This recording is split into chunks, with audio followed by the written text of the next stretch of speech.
Second बात करते हैं on the basis of polymerization, यानी बहुलीकरण के आधार पर कि किस तरह से फॉर्मेशन हो सकता है पॉलीमर का, उसके आधार पर हमने इसके दो पार्ट देखे थे, एडिशन पॉलीमर और कंडेंसेशन पॉलीमर, यानी योगात्मक बहुलक और संघनन बहुलक। सबसे पहले बात करते हैं एडिशन पॉलीमर की।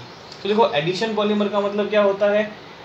ऐसा पॉलीमर जिसकी फॉर्मेशन एडिशन पॉलीमराइजेशन से होती है, ऐसा बहुलक जिसका निर्माण योगात्मक बहुलीकरण प्रक्रिया से होता है, और वो क्या कहलाता है? आपके एडिशन पॉलीमर। एडिशन पॉलीमर का अगर मैं आसान शब्दों में एक्सप्लेन करूं तो ये है कि इसके अंदर जो मोनोमर यूनिट्स होती है वो लगातार एक दूसरे से जुड़ती जाती है। तो क्या फ़र्क हो गया फिर एडिशन में और कंडेंसेशन में? कि भाई पॉलीमर में तो होता ही ऐसा ही है कि इसके अंदर तो मोनोमर यूनिट्स आपस में जुड़ती है, फिर क्या ही तो इसको एडिशन में बांटा, क्या फिर कंडेंसेशन में बांटा? तो देखो, दोनों में फ़र्क है। पहले मैं इन दोनों के फ़र्क की बात करता हूँ। अगर मैं एडिशन और कंडेंसेशन के फ़र्क की बात कहूँ तो देखो, एडिशन के अंदर तो क्या होता है, मोनोमर्स यूनिट लगातार एक दूसरे से जुड़ती जाती है। सेम भी हो सकती है और डिफरेंट भी हो सकती है, मतलब ज़रूरी नहीं है कि एक जैसी ही होगी। इस तरह से एक से ज़्यादा तरह की यूनिट्स भी आपस में जुड़ सकती है। सही है, मतलब लगातार सिर्फ एक दूसरे से जुड़ते जा रहे हैं। लेकिन कंडेंसेशन के अंदर क्या होगा, जब दो मोनोमर यूनिट्स आपस में जुड़ेगी, फॉर एग्जांपल मैंने ये ए बी, ये कोई एक मोनोमर यूनिट है पूरी, इसको मैंने दूसरी मोनोमर यूनिट से जोड़ा सी और डी से। इनके जुड़ने के दौरान एक ये स्मॉल मॉलिक्यूल का लॉस हो गया और ये आपस में इस तरह से जुड़ गए।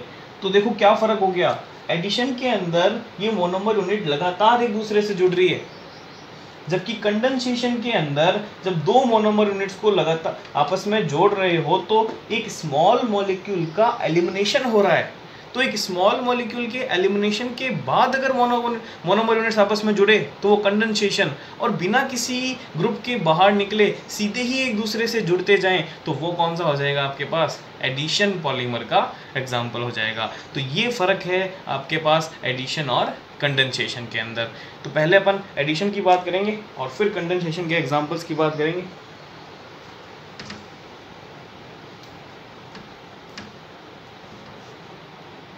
तो यहाँ क्या लिख सकता हूं मैं?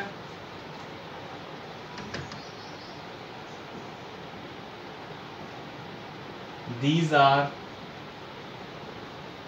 formed by addition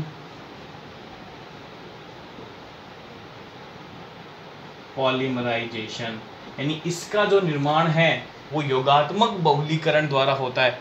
और इस कैटेगरी के अंदर मेनली अनसैचुरेटेड जो पॉलीमर्स होते हैं उनको रखा जाता है। तो एक लाइन और लिख सकता हूं यहाँ पे, mainly unsaturated polymer are include. यहाँ पे क्या किया जाता है? अनसैचुरेटेड पॉलीमर्स को रखा जाता है। अब इस एडिशन के ही आगे दो टाइप होते हैं। सबसे पहला टाइप है होमोपॉलीमर। देखो, होमोपॉलीमर का मतलब क्या हो जाएगा, जब एक ही मोनोमर यूनिट लगातार आपस में जुड़ेगी तो ये जाएगा होमोपॉलीमर में। तो इसका एक और टाइप होगा कोपॉलीमर, जिसमें एक से ज़्यादा तरह की मोनोमर यूनिट्स क्या होगी? आपस में लगातार जुड़ेगी। तो एक ही मोनोमर यूनिट है, उसी का रिपीटेशन हो रहा है, तो वो किस कैटेगरी के अंदर जाएगा? होमो के अंदर। और चूंकि एडिशन हो रहा है, यानी कि कंडेंसेशन नहीं हो रहा, कोई मॉलिक्यूल बाहर नहीं निकल रहा, तो इसको अपन नाम दे दिया होमो एडिशन पॉलीमर। आई बात समझ में? इसके एग्जांपल्स की बात करते हैं।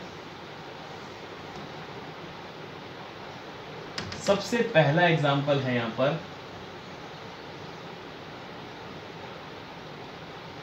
पॉलीथीन। देखो पॉलीथीन, तो उसकी मोनोमर यूनिट क्या होगी, एथीन। एथीन के आगे क्या लगा हुआ है, पॉली, तो पॉलीथीन यानी एथीन की यूनिट्स को जब मैं लगातार आपस में जोड़ता जाऊंगा तो किसकी फॉर्मेशन हो जाएगी, पॉलीथीन की। तो देखो मैंने लिया एथीन CH2 CH2, इसके n मॉलिक्यूल्स ले लिए, n यूनिट्स ले ली, n कितनी भी हो सकती है, 200 400 500 1000 2000, जितना भी अपने को डेंसिटी का पॉलीमर बनाना है उसके हिसाब से मैंने लगातार इसकी यूनिट्स को जोड़ा। देखो जैसे इसका पॉलीमर बनेगा यानी पॉलीथीन बनेगी तो इसकी स्ट्रक्चर कुछ इस तरह से हो जाएगी, CH2 CH2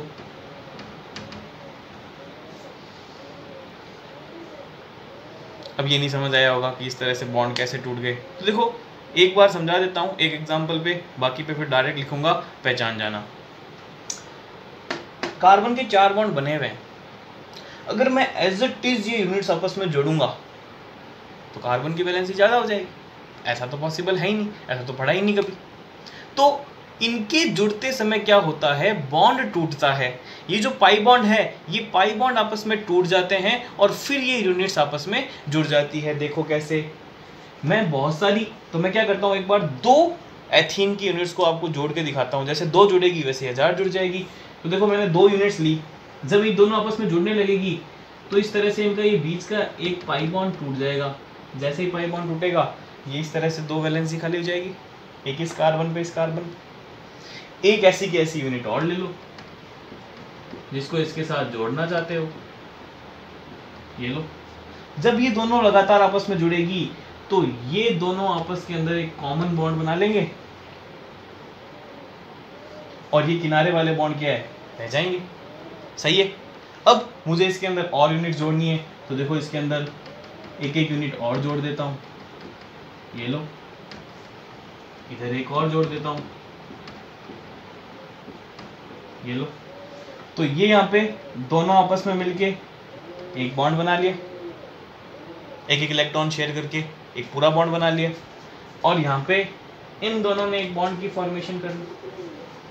इस तरह से अब आपको जितनी यूनिट जोड़नी है उतनी यूनिट जोड़ दो। तो शॉर्ट में रिप्रेजेंट करने के लिए अपन ने क्या किया, यहाँ पे n लगा दिया कि भाई इधर दोनों ये वैलेंसी फ्री है, यानी लगातार ऐसी की ऐसी हजारों यूनिट्स या n यूनिट्स को हमने क्या है, जोड़ रखा है। देखो ये रहा, सेम ऐसी की ऐसी बाकी यूनिट्स हैं। तो इस तरह से हमने इसको रिप्रेजेंट किया कि किस तरह से पॉलीमर को रिप्रेजेंट किया जाता है। इतने इतने बड़े बड़े बनाएंगे तब तो डायग्राम बहुत बड़े बड़े हो जाएंगे। तो ये एक सिंबॉलिक रिप्रेजेंट है इसका। जैसे ये ब्रैकेट लगा के n लगा देता है, यानी कि ऐसी n यूनिट्स, अब n का नंबर कितना भी हो सकता है, वो लगातार क्या की हुई है, आपस में जोड़ी हुई है। और अनसैचुरेटेड के अंदर इस तरह से पाई बॉन्ड ब्रेक होके और फिर क्या होता है, आगे इसका फॉर्मेशन होता है।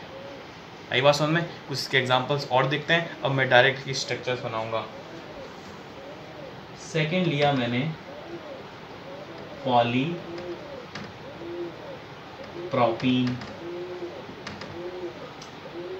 पॉलीप्रोपीन के अंदर मोनोमर यूनिट क्या होगी, propene, CH double bond CH2। करो इसका पॉलीमराइजेशन। तो देखो इसको मैं इस तरह से लिख दूं, ये लो सेम ही है। पाई बॉन्ड तोड़ दो, जैसे पाई बॉन्ड तोड़ूंगा CH CH2, ये लो वैलेंसी फ्री, ये CH3 और ये N। सही है। एक और एग्जांपल देखो,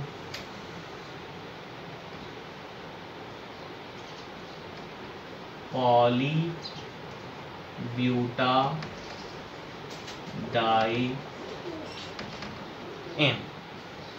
बनाओ भाई structure, CH2 double bond CH, CH double bond CH2। ये है आपके पास 1,3-ब्यूटाडाइन। इसकी n यूनिट्स को अपने को लगातार जोड़ना है। तो देखो किस तरह से जुड़ेगा, इस बॉन्ड का एक इलेक्ट्रॉन यहाँ और एक ये वैलेंसी यहाँ इस तरफ फ्री हो जाएगी। तो ये बॉन्ड टूटेगा तो एक वैलेंसी यहाँ फ्री होगी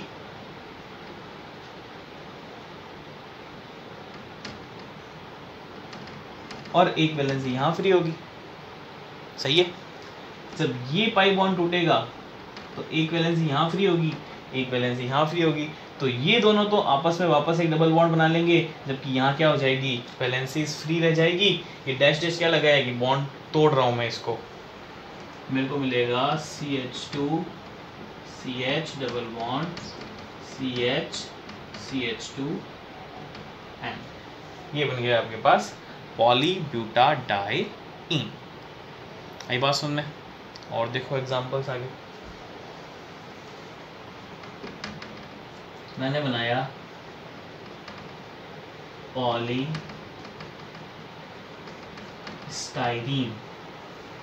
ये होता है मेरे पास styrene CH2 double bond CH, और ये एक फेनिल ग्रुप यहाँ इसके ऊपर लगा होता है। सही है, जोड़ो भाई n मॉलिक्यूल्स इनके। जैसे ही n मॉलिक्यूल जोड़ूंगा ये पाई बॉन्ड टूट जाएगा, एक वैलेंसी यहाँ फ्री, एक वैलेंसी यहाँ फ्री, CH2 CH PH, ये वैलेंसी फ्री, और ये n यूनिट्स को मैंने यहाँ पर लगातार जोड़ दिया। सही है, तो ये आपके पास एग्जांपल्स हैं। कुछ एग्जांपल्स और बताता हूँ इसके।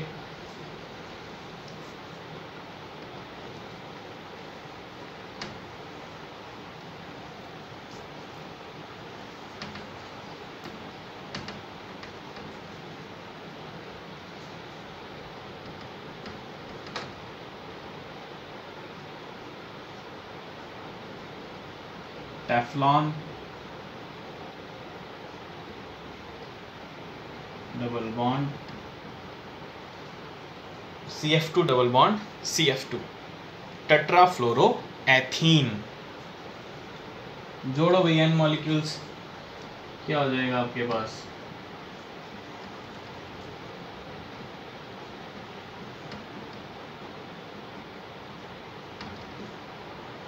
ये बन गया टेफ्लॉन।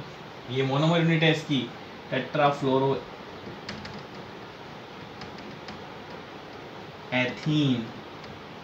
इसके पॉलीमराइजेशन से क्या बना आपके पास,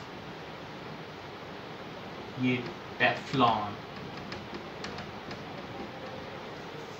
सही है, कुछ एग्जांपल्स और लेता हूँ। मैंने लिया PVC, पॉलीवाइनिल क्लोराइड। देखो भाई पॉलीवाइनिल क्लोराइड की structure CH2 double bond CH Cl, vinyl chloride है ये।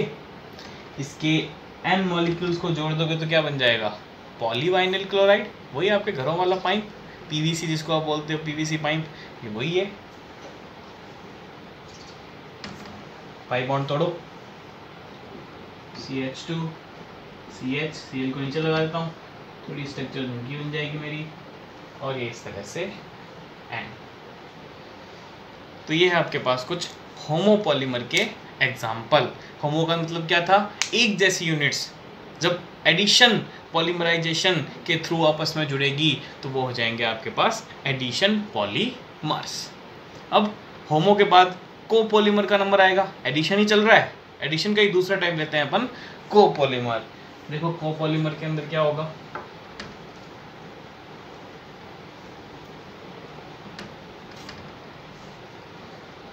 इसका सेकंड टाइप है एडिशन का, कोपॉलीमर यानी कि सहबहुलक।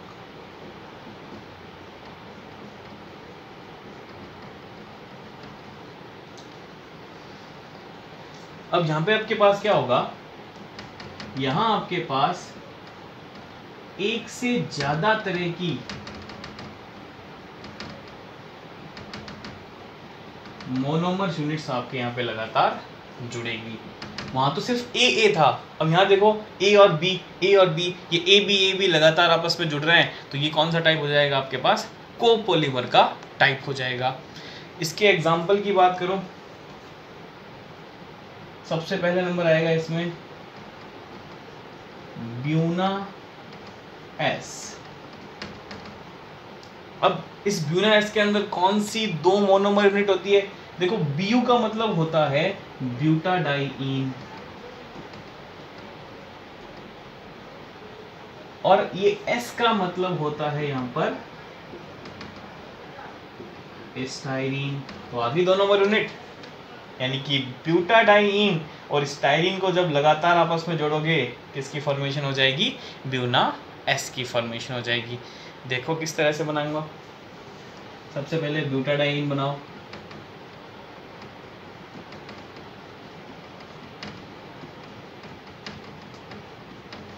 स्टाइरीन की फॉर्मेशन करो,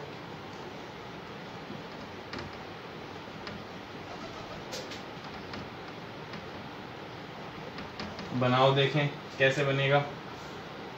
ये पाई बॉन्ड यहाँ, ये पाई बॉन्ड यहाँ और ये पाई बॉन्ड यहाँ पर। देखो क्या बना, CH2 वैलेंसी फ्री हो जाएगी, पाई बॉन्ड टूटेगा तब CH double bond CH CH2। अब यहाँ ही वैलेंसी फ्री होती थी, पॉलीब्यूटाडाइन बनाते थे तब। अब वो स्टाइरीन का मॉलिक्यूल इस फ्री वैलेंस के साथ आपस में जुड़ जाएंगे ये दोनों, तो CH2 CH PH, ये बन गया आपके पास ब्यूना S। सही है। नेक्स्ट एग्जांपल की बात करते हैं इसके।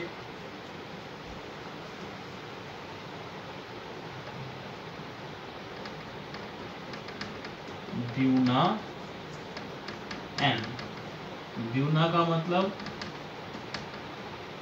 ब्यूटाडाइईन और N का मतलब हो जाएगा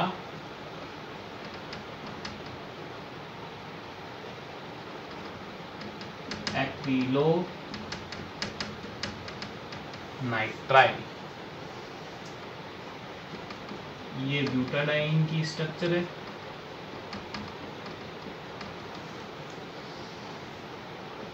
और ये एक्रिलोनाइट्राइल की स्ट्रक्चर है। बस सेम स्टाइरीन के जैसे ही जोड़ दो, कुछ नहीं करना। ये लो, ये पाई बॉन्ड यहाँ आया और ये पाई बॉन्ड यहाँ पर आ गया। ये आपके पास आ जाएगा CH2 double bond CH2 CH double bond CH CH2 CH2 CH valency free CN N। ये है आपके पास कोपॉलीमर। आई होप आपको ये वीडियो पसंद आया तो लाइक कीजिए, चैनल को सब्सक्राइब कीजिए और शेयर करना मत भूलिए।